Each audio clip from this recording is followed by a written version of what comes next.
goûter, le goûter, le goûter. Ah, ça, c'est le refrain qu'on entend à chaque fois qu'on est entouré d'enfants. À l'heure du goûter, ils s'impatientent, ils ont faim. Eh bien, vous savez quoi? On va faire plaisir à nos bouts de chou aujourd'hui avec des sablés à la noix de cajou. La recette, calmez-vous les amis. La recette arrive. Allez, venez, c'est parti.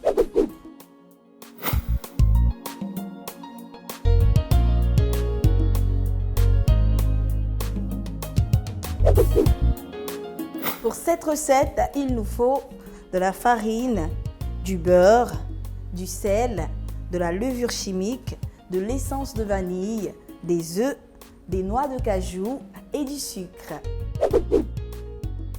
On commence avec les noix de cajou. Alors celles que j'ai là sont grillées. Vous pouvez les avoir dans les grandes surfaces. Allez hop les amis, on va les concasser. Concasser, qu'est-ce que c'est? Eh bien, c'est les réduire en petits morceaux. Passons maintenant à notre mélange. Alors, on va mettre dans notre bol le sucre. On ajoute le beurre. Voilà, et une fois que c'est fait, on va fouetter le tout.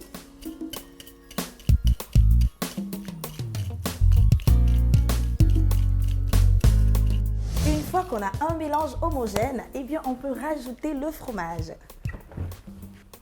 Le voilà. Allez, hop.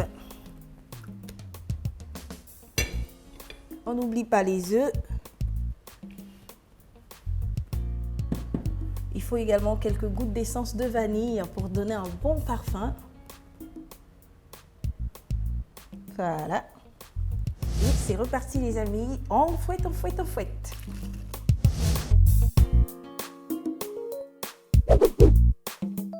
Allez, c'est parti. On va maintenant ajouter nos noix de cajou concassées. Juste une pincée de sel. Et on continue de mélanger le tout, les amis. Allez, hop, hop, hop, hop. Et voilà. Là, on a un mélange parfait. Et bien, c'est le moment d'ajouter la farine. Et vous voyez là, on va changer d'ustensile, on va utiliser la spatule cette fois-ci. Et bien c'est pour ne pas que nos sablés soient durs. Un peu de farine, voilà.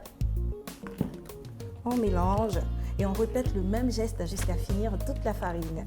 Et n'oubliez pas d'ajouter de la levure à la farine également.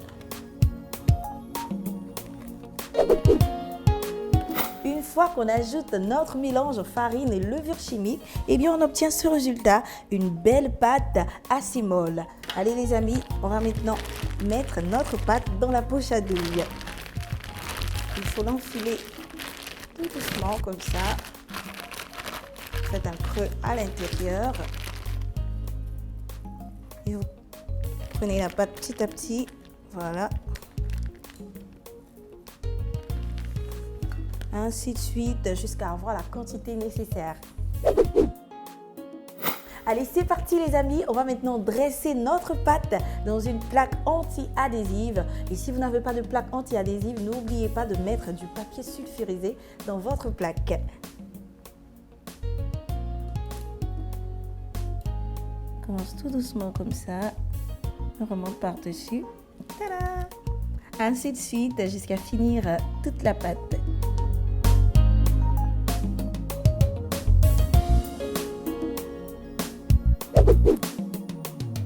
Allez, c'est parti les amis. On va maintenant faire cuire nos sablés à la noix de cajou dans notre four préchauffé à 190 degrés thermostat 6 pendant 10 à 12 minutes.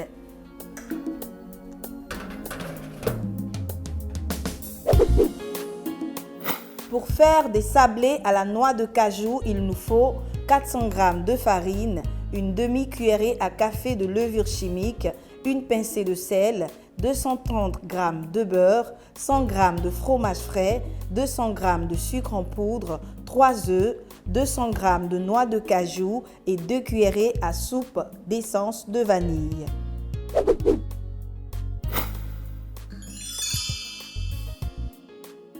Savez-vous qu'il est possible de s'embellir avec des ingrédients de cuisine?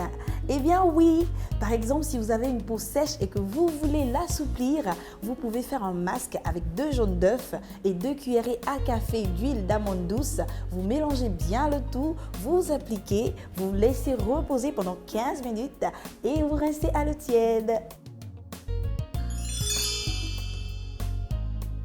Des sablés à la noix de cajou saupoudrés de sucre glace que vous devez offrir à vos enfants pour le goûter, accompagné d'un délicieux jus de fruits. En plus, la noix de cajou est riche en vitamines, elle est riche en fer et c'est un excellent remontant. Il n'y a pas que les enfants qui aiment les sablés. Vous pouvez également les servir à vos invités, ils seront ravis.